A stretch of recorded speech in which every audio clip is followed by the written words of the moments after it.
Good morning students. पिछली video में हमने चैप्टर 5 की 5.1 एक्सरसाइज चल रही थी, उसमें हमने 16 क्वेश्चन तक कंप्लीट कर लिया था। आज मैं आपको इसका नेक्स्ट क्वेश्चन कराता हूँ 17 क्वेश्चन। ठीक है, 17 से आपके क्वेश्चन इंपॉर्टेंट है।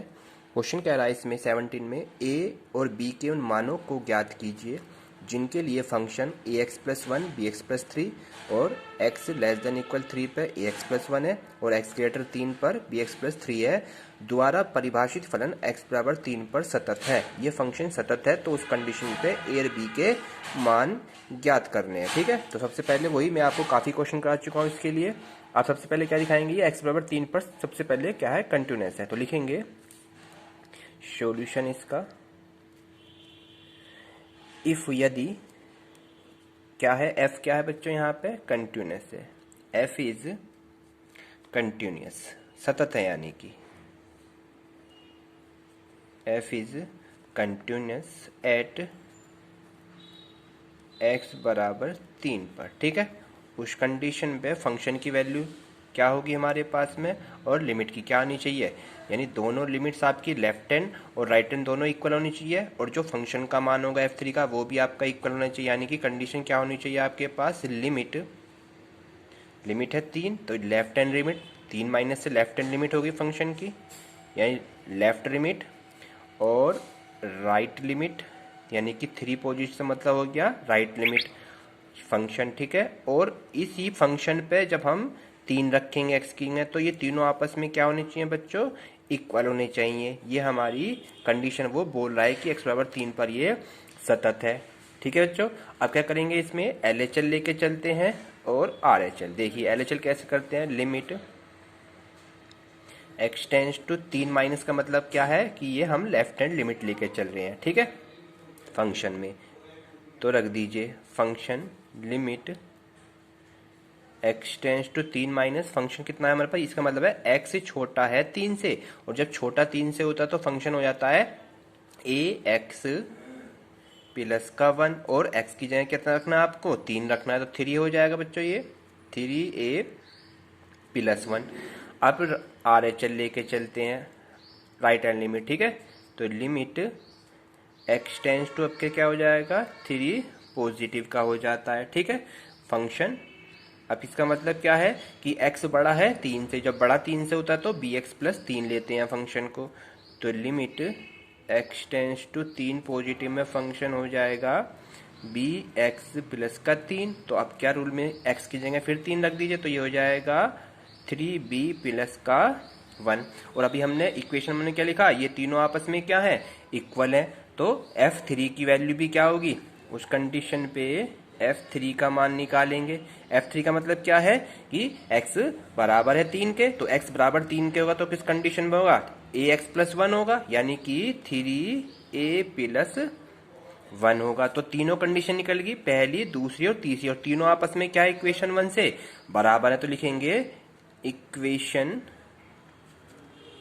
1 से तीनों को इक्वल रख दीजिए, यानी कि 3a प्लस 1 पहला हो गया, सेकंड 3b प्लस का 3, यहाँ पे क्या है बच्चों, ये 3 है प्लस 3, और तीसरा हो गया f3 का मान भी 3a प्लस का 1 हो जाता है। ठीक है, अब क्या करेंगे, इन दोनों को इक्वेशन को सोल्व करेंगे, तो ये लिख लीजिए यहाँ पे 3a प्लस 1 और लिख लीजिए 3b प्लस 3। ठीक है, नंबर्स को नंबर के पास ए बी यानी कि इस तरह से करेंगे, 3a एज इट इज रख लीजिए और 1 उधर आके कैसे हो जाएगा बच्चों, यहाँ पे इधर आके 1 माइनस का हो जाता है, तो 3a is equal to 3b और 3 में से 1 गया तो 2 आ जाता है। a की वैल्यू फाइंड आउट करनी है, तो 3 सबके बटे में, 3 इसके बटे में, 3 से 3 कैंसिल, तो b आ जाएगा और यहाँ पे 2/3। तो यही आपकी a और b में रिलेशन हो जाती है, यही आपका आंसर बन जाता है। इस तरीके से हमने 17 क्वेश्चन करा, बिल्कुल सेम एज इट इज आपका इसका 18 क्वेश्चन है, बिल्कुल same 18 question as it is करना है। 19, 20, 21, 20 ये सब क्वेश्चन बिल्कुल सेम है। अब 23 और 24 एक जैसे क्वेश्चन है। ठीक है, तो इसमें से मैं 24 वाला जो क्वेश्चन है वो आपको अब कराने स्टार्ट करता हूँ। ठीक है बच्चों, चलिए 24 क्वेश्चन को देखते हैं। ठीक है, 24 क्या कह रहा है, निर्धारित कीजिए कि फलन फंक्शन है एक्स स्क्वायर साइन बटे 1/x, x not equal to 0 और 0 पे कह रहा है एक्स बराबर 0 द्वारा एक परिभाषित सतत फलन है। तो क्या करेंगे इस कंडीशन में? 24वां नंबर देखते हैं। अब 24वां क्वेश्चन, फंक्शन दे रखा है बच्चों क्या आपका x square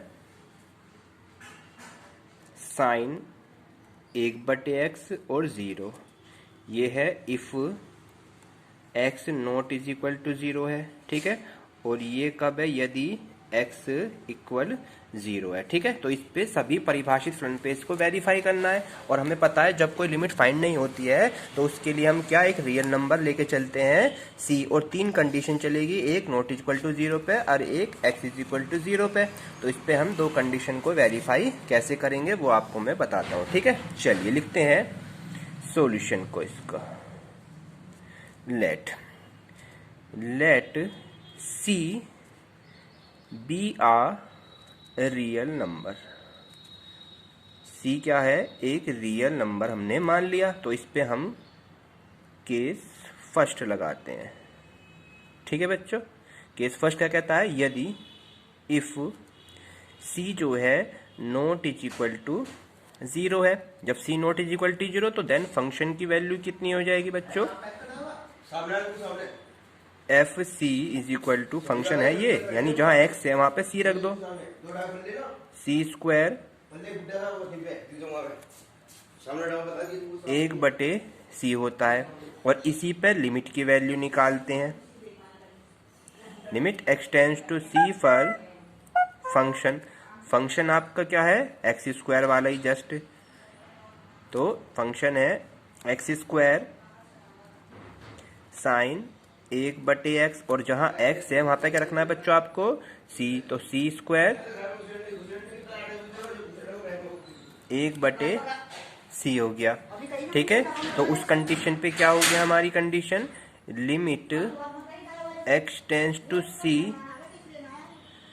fx is equal to fc, दोनों इक्वल हो जाती हैं कंडीशन। तो f क्या हो गया? इसलिए कंटिन्यूस हो जाता है x not is equal to 0 पर, इसलिए देयरफॉर f इज कंटिन्यूअस, ठीक है, यानी सतत।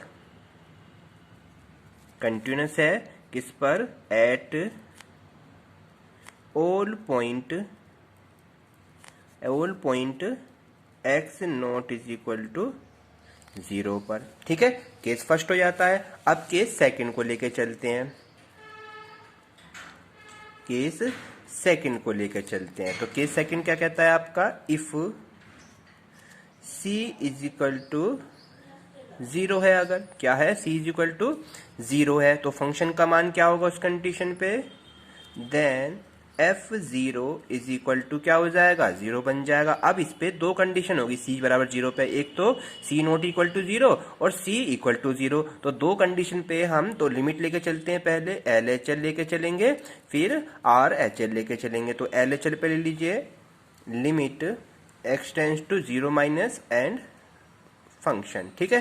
तो limit x tends to 0 minus और फंक्शन यही वाले रहेगा आपके पास एक्स स्क्वायर साइन 1/x, और इसमें वैल्यू 0 हो गई x की जगह, तो फंक्शन का मान कितना हो जाता है? 0 हो जाता है। फंक्शन का मान क्या हो गया बच्चों? यहाँ पे 0 हो गया। अब RHL लेके चल लेते हैं। RHL limit x tends to 0 positive लेके चलते हैं। तो इस पे भी फंक्शन क्या है आपका? सेम ही रहेगा। x टेंड्स टू 0 पॉजिटिव पे function x square sine 1/x, इसमें ही वैल्यू रखेंगे 0, तो ये भी क्या हो गया बच्चों आपका? 0 हो जाता। दोनों फंक्शन क्या हो गए? बराबर आ जाते हैं। इसलिए आपका limit x tends to 0 minus, यानी कि लेफ्ट हैंड लिमिट और राइट हैंड लिमिट और f0 का मान तीनों इक्वल आ जाते हैं। Limit x tends to 0 positive पे फंक्शन, यानी कि राइट वाली लिमिट पे जो आ रहा है, लेफ्ट लिमिट पे जो आ रहा है, और f0 का जो मान, और तीनों आपके क्या हो गए बच्चों? यहाँ पे ये इक्वल हो जाते हैं। और इक्वल हो जाते हैं तो इसलिए क्या हो जाएगा? देयरफॉर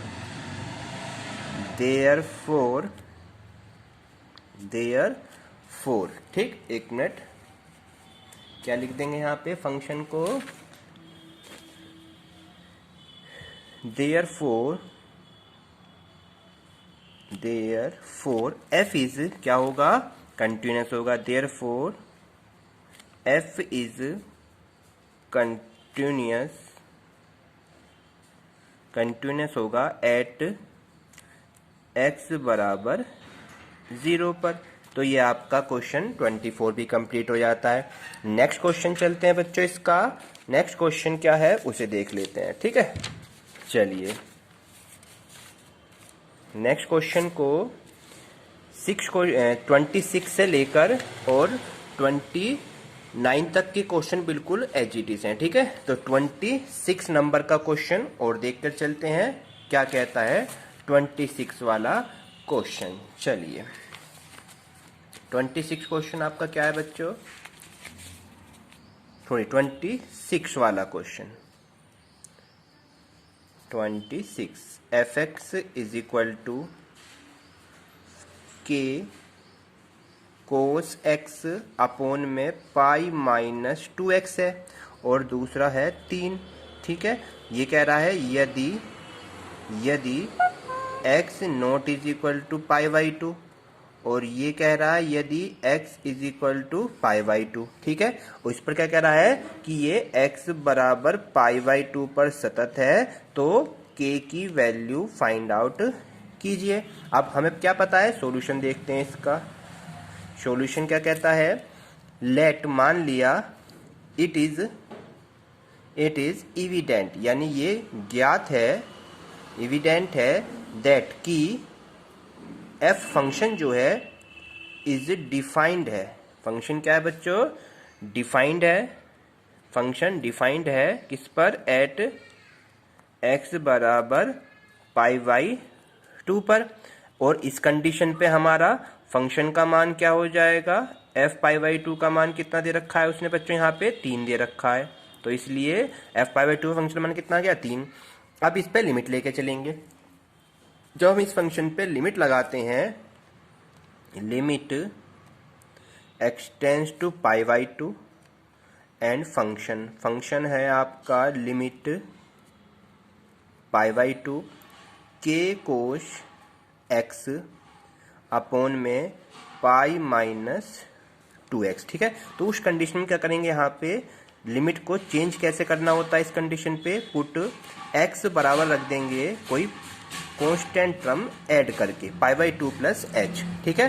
तो उस कंडीशन में इसमें लिमिट रख देते हैं पाई बाई 2 प्लस और लिमिट h टेंड्स टू हो जाता है 0, यानी कि तब पाई बाई 2 की कंडीशन में क्या हो जाता है, लिमिट बन जाती है h टेंड्स टू 0 बन जाती है। तो इसलिए अब यहाँ पे फंक्शन हो गया हमारा लिमिट x, जो हमारा फंक्शन दे रखा यही वाला, इसमें हो जाएगा limit h tends to 0 k, और जहाँ पर x है वहाँ पे क्या रख देंगे बच्चों, पाई बाई 2 प्लस का h अपॉन में पाई माइनस 2 और x की जगह पाई बाई 2 प्लस h रख देते हैं, ठीक है।